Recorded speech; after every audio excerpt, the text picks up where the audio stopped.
નમસ્તે. હું આર્ય શર્માની મમ્મી બોલું છું. મારો દીકરો ધોરણ 12માં અભ્યાસ કરી રહ્યો છે. એ પહેલાં ફોન 6-7 કલાક રમતો હતો અને એમાં ઘણો ટાઈમ બગાડતો હતો. પણ જ્યારે અસ્મિતાબેનના માર્ગદર્શનમાં આપવાથી 1 મહિનો શિડ્યુલ કરવાથી મારો દીકરો હવે ફોન ઓછો કરી નાખે છે અને એ લેસન જ કર્યા કરે છે, વાંચન શરૂ કરે છે.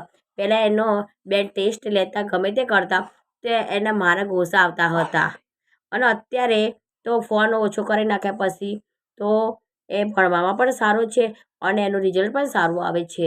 એટલે હું પણ દરેક માતા પિતાને નમ્ર વિનંતી કરું છું કે તમે તમારા દીકરા દીકરી જો ધોરણ 10 કે 12માં ભણતા હોય તો એમને પણ તમારો થોડો સમય કાઢી અને કહેજો કે તમે થોડું ભણો.